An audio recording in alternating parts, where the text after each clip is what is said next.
Bharatiya Janata party के 47वें स्थापना दिवस के अवसर पर मैं आप सबको आज हृदय से बधाई देता हूं। उन कोटि कोटि कार्यकर्ताओं का जिनके दम पर भारतीय जनता पार्टी आज दुनिया की सबसे बड़े राजनीतिक दल के रूप में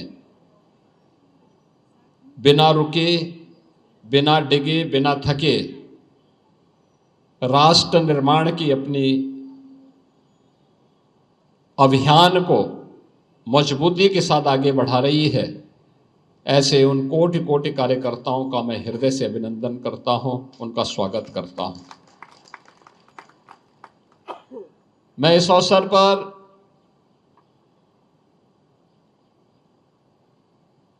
भारतीय जनसंघ, भारतीय जनता पार्टी के उन हजारों कार्यकर्ताओं को भी जिन्होंने भारतीय जनसंघ की स्थापना और भारतीय जनता पार्टी के स्थापना के समय से उन मूल्यों के लिए अपना जीवन बलिदान किया, उनकी स्मृतियों को भी इस अवसर पर मैं नमन करता हूं। 1951 में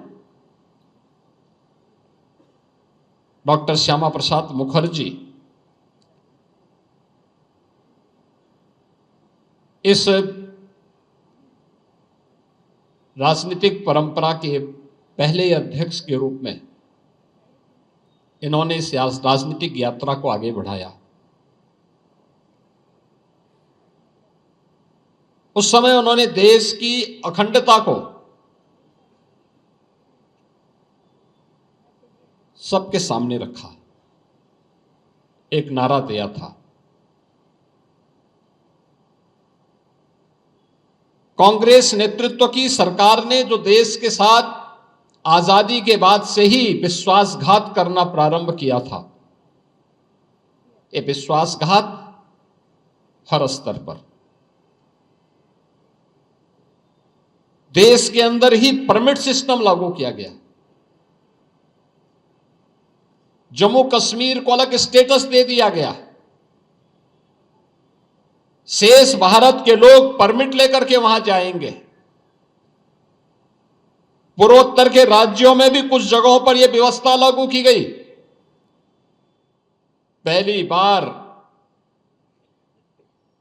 कांग्रेस के इस पृथकतावादी सोच के खिलाफ आवाज उठाई थी और आवाज बुलंद की थी डॉक्टर श्यामा प्रसाद मुखर्जी ने।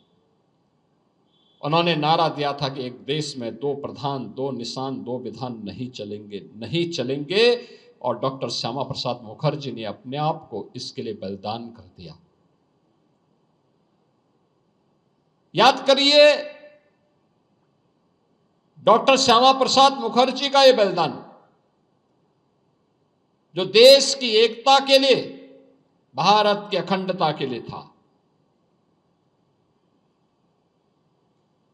पंडित दीनदयाल उपाध्याय भारतीय राजनीति के एक ऐसे विचारक जिन्होंने समाज के अंतिम पायदान पर बैठे हुए व्यक्ति के लिए एक नया दृष्टि, अंत्योदय का भारतीय राजनीति में दिया। याद करिए श्रद्धेय अटल बिहारी वाजपेयी जी के नेतृत्व में जब भारतीय जनता पार्टी का गठन 6 अप्रैल 1980 को होती है और उस समय भारतीय जनता पार्टी ने अपनी यात्रा को आगे बढ़ाने का काम किया था। परिस्थितियां विपरीत थी, लेकिन उन विपरीत स्थितियों में भी एक संकल्प था कि हम भारत की आत्मा के साथ प्रहार करने की छूट किसी को नहीं देंगे। 1951 से लेकर के आज तक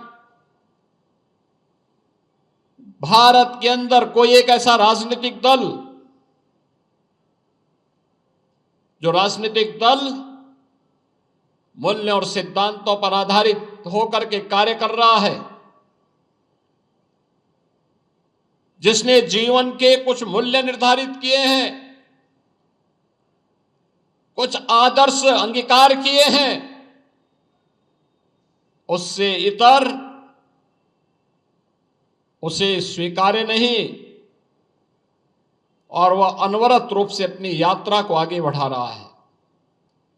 दुनिया के अंदर ऐसा उदाहरण देखने को नहीं मिलता है कि कोई दल गठित हो और दल गठन होने के मात्र 16 वर्ष के अंदर उसको देश की सत्ता प्राप्त हो।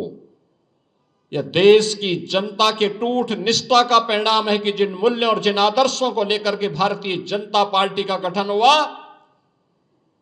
जिसमें राष्ट्र सर्वोपरि का भाव है, राष्ट्र प्रथम का भाव है, उस भाव को देश की जनता ने हाथों हाथ लिया और 6 अप्रैल 1980 को भारतीय जनता पार्टी का गठन होता है और 1996 में सरदार अटल बिहारी वाजपेयी देश के पहली बार प्रधानमंत्री के रूप में देश के अंदर शपथ ग्रहण भी करते हैं। अलग विषय है कि सरकार ज्यादा दिन नहीं चली, लेकिन एक शुरुआत थी।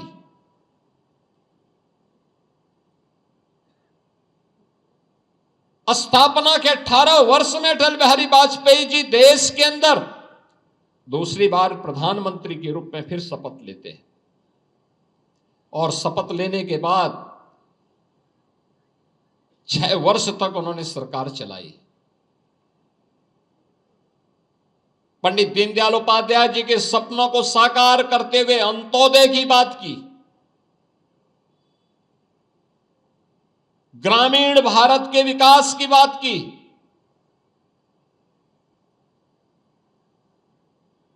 उस समय उन्होंने जिन मूल्यों को लेकर के जिस मजबूती के साथ राजनीतिक स्थिरता देकर भारत की राजनीति में स्थिरता लाने का, स्थायित्व लाने का कार्य किया, विकास को बिना भेदभाव के हर एक तबके तक पहुंचाने के इस अभियान को आगे बढ़ाया, देश और दुनिया ने उसको सराहा। 6 वर्ष तक इस देश ने अटल बिहारी वाजपेयी जी के नेतृत्व में, उनके यशस्वी नेतृत्व में एक शानदार यात्रा को आगे बढ़ाया और भारत का सूर्योदय होता है जब देश के तत्कालीन गुजरात राज्य के मुख्यमंत्री और आज के यशस्वी प्रधानमंत्री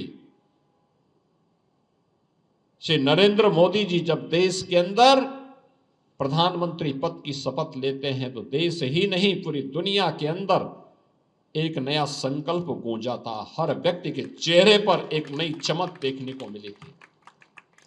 वह चमक ऐसे ही नहीं थी, उन्हें मोदी जी के चमत्कारिक नेतृत्व पर विश्वास था।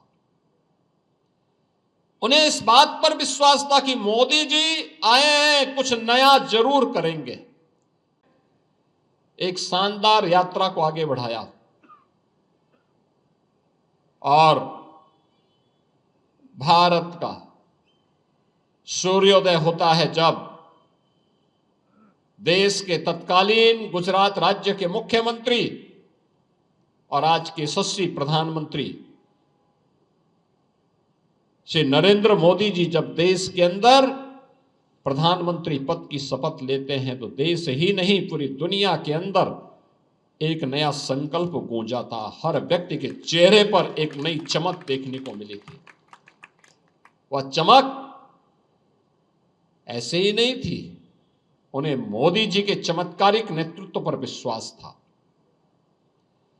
उन्हें इस बात पर विश्वास था कि मोदी जी आए हैं, कुछ नया जरूर करेंगे और मोदी जी ने वो करके दिखाया। मोदी जी ने वह सब कुछ करके दिखा दिया है।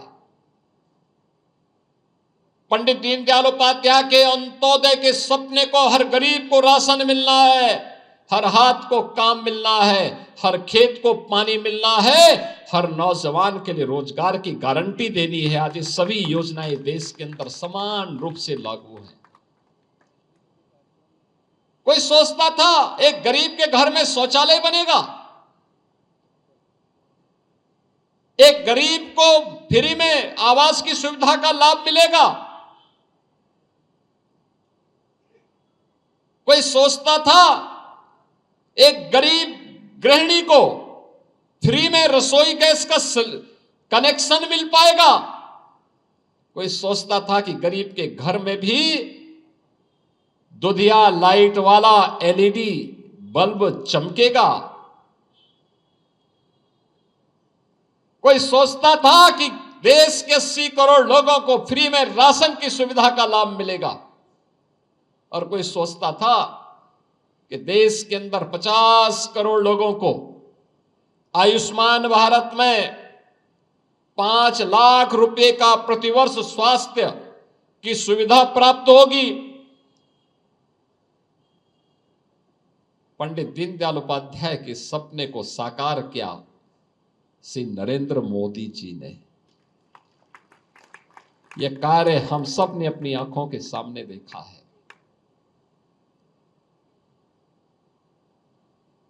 मिशन रोजगार के अंतर्गत लाखों नौजवानों के लिए नौकरी की सुविधा,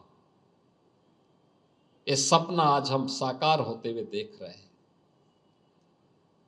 लखपति दीदी के नाम पर, मातृ वंदना के नाम पर, बेटी बचाओ बेटी पढ़ाओ के नाम पर, मिशन शक्ति के नाम पर, मुख्यमंत्री कन्या सुमंगला योजना और मुख्यमंत्री सामूहिक विवाह योजना के नाम पर आज देश के अंदर, प्रदेश के अंदर चल रही महिला कल्याण और उनके स्वावलंबन और उनकी सुरक्षा से जुड़ी हुई योजनाएं मातृशक्ति और आधी आबादी को मिलने वाले स्वावलंबन का आधार बन रही है।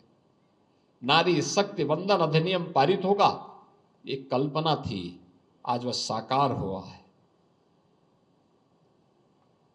कोई सोचता था कि 14 के पहले जिस देश में लाखों किसान आत्महत्या कर रहे थे, वह किसान आज खुशहाल होकर के भारत की प्रगति में अपना योगदान देगा। आज हम सब इसको हकीकत में होते हुए देख रहे हैं। Infrastructure, world class infrastructure. कोई सोचता था कि एम्स का निर्माण होगा। कांग्रेस नेतृत्व की सरकारों के भ्रष्टाचार का प्रतीक बन चुका गोरखपुर का फर्टिलाइजर कारखाना कभी फिर से चलेगा, लेकिन आज मोदी जी के नेतृत्व में फिर से चल गया है। कोई सोचता था कि पिपराइच की चीनी मिल चलेगी, आज चल रही है। ये 4 लेन 6 लेन की सड़कें, हर जनपद में एक medical college, engineering college, IIT, IIM, NIT, ये सभी कुछ जो कुछ भी मिल रहा है, जो कुछ भी दिख रहे हैं, ये पंडित दीनदयाल उपाध्याय के सपनों को साकार करने जैसा है। और वो सपना साकार हुआ है क्योंकि देश के अंदर भारतीय जनसंघ और भारतीय जनता पार्टी के मूल्यों, उनके सिद्धांतों से रसा बसा एक कार्यकर्ता भारत के प्रधानमंत्री के रूप में अपने दायित्वों का निर्वहन ईमानदारी पूर्वक कर रहा है, बिना भेदभाव के।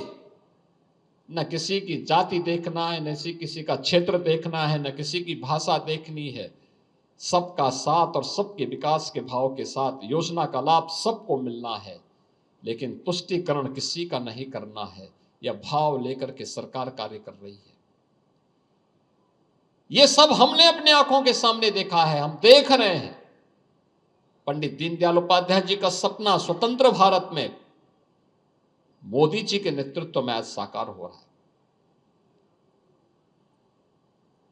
डॉक्टर श्यामा प्रसाद मुखर्जी का सपना, एक देश में 2 प्रधान 2 विधान 2 निशान नहीं चलेंगे। कश्मीर में इस विभाजन का कारण धारा 370 थी। संविधान की धारा 370 को समाप्त करके कश्मीर पर भी भारत का संविधान लागू होगा। बाबा साहब भीमराव अंबेडकर का सपना साकार करेंगे, डॉक्टर श्यामा प्रसाद मुखर्जी का सपना साकार करेंगे। ये मोदी जी के नेतृत्व में आज साकार हो गया है। श्रद्धेय अटल बिहारी वाजपेयी जी और सतीश अडवाणी जी के नेतृत्व में जो संकल्प लिया था भारतीय जनता पार्टी ने कि रामलला हम आएंगे, मंदिर वहीं बनाएंगे। डबल इंजन की सरकार मोदी जी के नेतृत्व में अयोध्या में भगवान राम का भव्य मंदिर का निर्माण भी हो गया।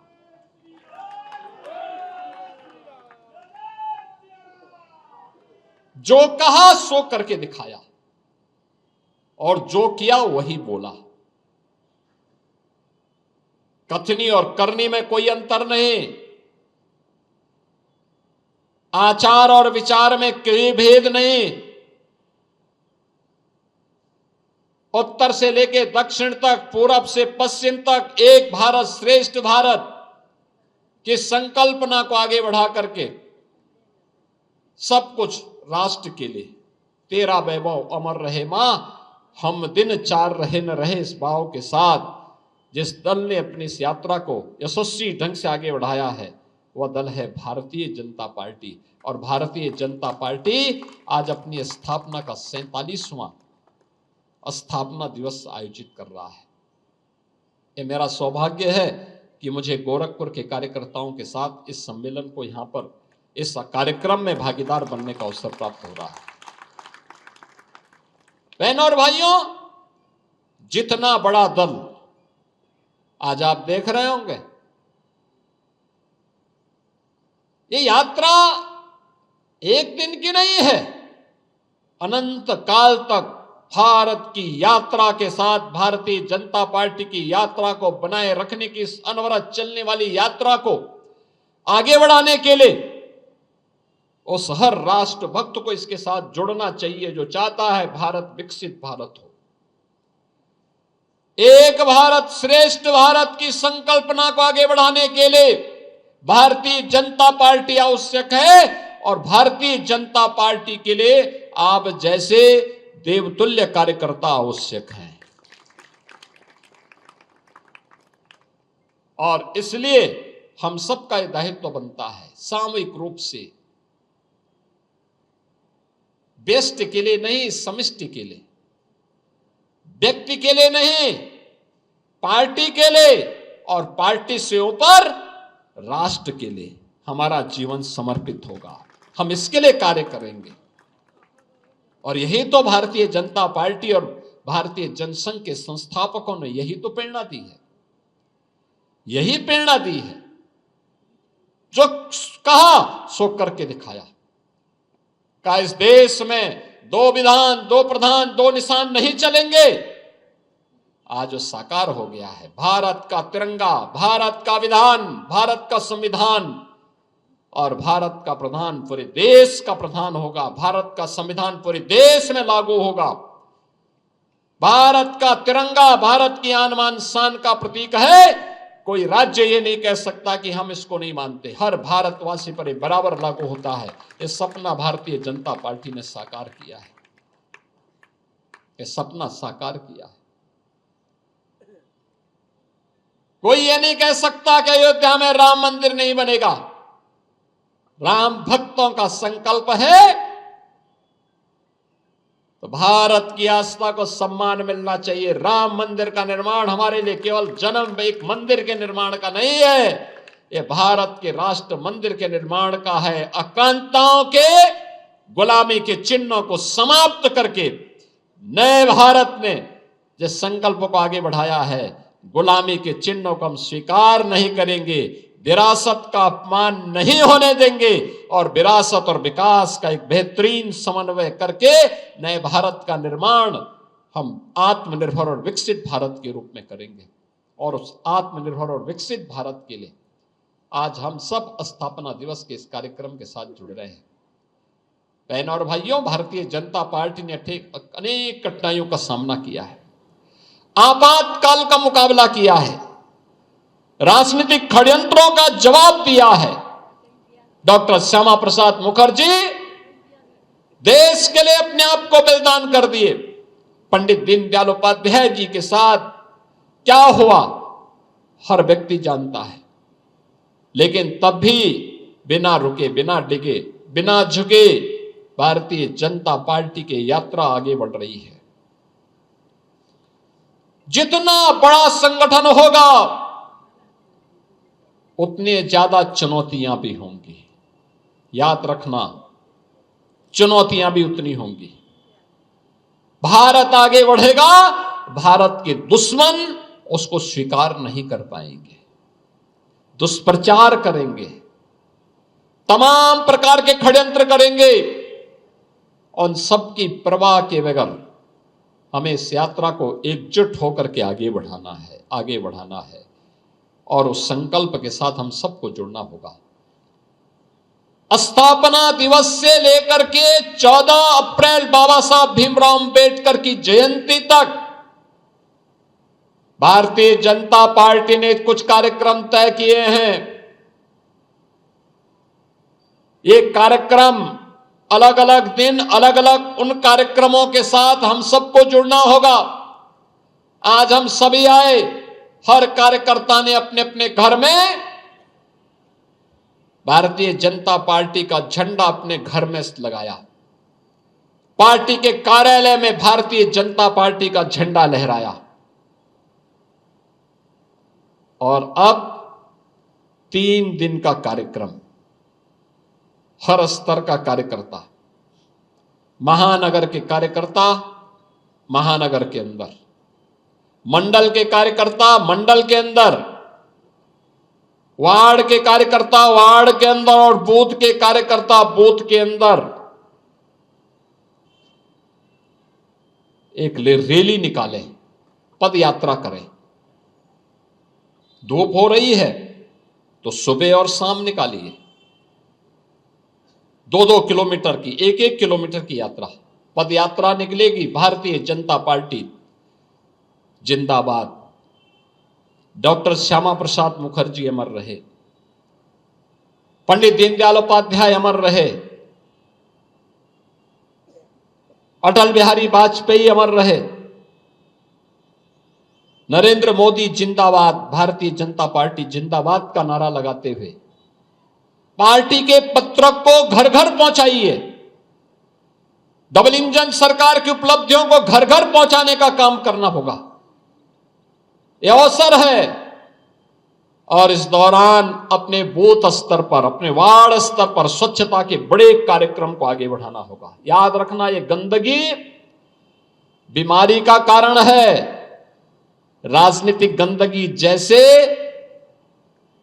राज्य को और देश को बीमार कर देती है, ऐसी ये गंदगी जो दिखाई देती है, इस गंदगी को भी समाप्त करने के लिए हमें स्वच्छता के विशेष अभियान को आगे बढ़ाना होगा। याद रखना, जितना आप अपना जीवन तपाएंगे, आगे बढ़ेंगे सोने की तरह, उतना ही खरा उतर करके अपने आप को आगे बढ़ा पाएंगे और इस यात्रा को उसी रूप में आगे बढ़ाना है। हमारी सरकार ने तय किया है 14 अप्रैल को भारत के संविधान के शिल्पी बाबा साहब भीमराव अंबेडकर की पावन जयंती के अवसर पर भारतीय जनता पार्टी का कार्यकर्ता भी और भारतीय जनता पार्टी अपने अपने बूथ स्तर पर जहां कहीं भी बाबा साहब भीमराव अंबेडकर की मूर्तियां होंगी, उनके पार्क होंगे, 13 तारीख को स्वच्छता का एक विशेष अभियान उसके आसपास करवाना और 14 अप्रैल को वहां पर जाकर के बाबा साहब भीमराव अंबेडकर की प्रतिमा पर पुष्पांजलि के बड़े कार्यक्रम के साथ जुड़ना। और भारतीय जनता पार्टी अपने अपने बूथ स्तर पर जहां कहीं भी बाबा साहब भीमराव अंबेडकर की मूर्तियां होंगी, उनके पार्क होंगे, 13 तारीख को स्वच्छता का एक विशेष अभियान उसके आसपास करवाना और 14 अप्रैल को वहां पर जाकर के बाबा साहब भीमराव अंबेडकर की प्रतिमा पर पुष्पांजलि के बड़े कार्यक्रम के साथ जुड़ना। यह सामाजिक न्याय की स्थापना के लिए एक बड़ा कार्यक्रम होगा और स्वच्छता के इस कार्यक्रम के साथ जुड़ने के साथ ही सरकार ने तय किया है कि प्रदेश भर में जहां कहीं भी संविधान के शिल्पी बाबा साहब भीमराव अंबेडकर की प्रतिमा होंगी, वहां पर प्रतिमा के ऊपर छत्र लगाने का काम, उनकी मूर्ति जहां स्थापित होगी वहां पर जो पार्क होगा उस पार्क की बाउंड्री वाल का निर्माण और उसके सुंदरीकरण का काम सरकार अपने पास ले रही है और उस कार्यक्रम का भी हम शुभारंभ करेंगे। हमारा दायित्व बनता है हम भारत के संविधान के शिल्पी को सम्मान दें। इसके अलावा जहां कहीं भी सदगुरु रविदास जी महाराज की प्रतिमाएं होंगी वहां पर भी सुंदरीकरण के कार्यक्रम आगे बढ़ेंगे। जहां कहीं भी रामायण के रचयिता महर्षि वाल्मीकि की प्रतिमाएं होंगी वहां के सुंदरीकरण के कार्यक्रम और सुरक्षा के कार्यक्रम को भी सरकार लेकर के आगे बढ़ेगी। ये बड़े कार्यक्रम को हमें हर एक बूथ पर आगे बढ़ाना है और उसकी फोटो लेकर के, सेल्फी लेकर के उसे अपलोड भी करना है, आगे बढ़ाना है। हर एक बूथ पर हम इस कार्य को देखेंगे और मुझे विश्वास है कि भारतीय जनता पार्टी महापुरुषों का सम्मान करती है। भारतीय जनता पार्टी अपने संस्थापकों के मूल्यों और आदर्शों के प्रति, पार्टी के मूल्यों और आदर्शों को आगे बढ़ाने का काम कर रही है और इसीलिए तो भारतीय जनता पार्टी आज भारत ही नहीं दुनिया की सबसे बड़ी पार्टी बनी है, क्योंकि पार्टी का एक एक कार्यकर्ता अपने लिए नहीं देश के लिए जीता है, समाज के लिए जीता है और समाज और राष्ट्र के इस अभियान को आगे बढ़ाने के लिए आज गोरखपुर में भी उन नींव के पत्थरों को यहां पर स्मरण किया गया, उन्हें सम्मानित किया गया, जिसमें से राधे श्याम श्रीवास्तव जी पूर्व महानगर अध्यक्ष, श्री गिरीश चंद्र वर्मा जी पूर्व महानगर उपाध्यक्ष, श्री हरिप्रकाश मिश्रा जी पूर्व महानगर उपाध्यक्ष, श्री सुशील गोयल जी पूर्व महानगर उपाध्यक्ष, श्री गिरधारी अग्रहरी जी पूर्व मंडल अध्यक्ष, श्री राजेश गुप्ता जी पूर्व महानगर मंत्री और पूर्व पार्षद, श्री आनंद गुप्ता जी पूर्व महानगर उपाध्यक्ष। आज इन सभी कार्यकर्ताओं को मंच पर सम्मानित करने का अवसर मुझे प्राप्त हुआ और मैं आप सबसे भी कहूंगा अपने अपने मंडल में भी उन कार्यकर्ताओं को ढूंढिए, उन कार्यकर्ताओं को ढूंढिए, उनको सम्मानित करिए, सबको एकजुट करिए, कार्यक्रमों के बहाने उनको बुलवाइए और पदयात्रा का कार्यक्रम महानगर में भी, जिले में भी और प्रदेश भर में भी उन कार्यक्रमों को लेकर के 3 दिन का एक कार्यक्रम बना दीजिए। एक एक घर में आप पहुंच जाइए, सुबह या शाम निकालिए यात्रा, आनंद आएगा, लोग जानेंगे, आपको सम्मान मिलेगा और फिर 13 और 14 का कार्यक्रम भी हमें आगे बढ़ाना है। इस विश्वास के साथ आज के इस अवसर पर भारतीय जनता पार्टी के 47वें स्थापना दिवस के कार्यक्रम के अवसर पर मैं आप सभी कार्यकर्ताओं को हृदय से बधाई देता हूं। आप सभी महानगर और जनपद की इकाई को बधाई और शुभकामनाएं देते हुए अपनी वाणी को विराम देता हूं। धन्यवाद। जय हिंद, जय जय श्री राम।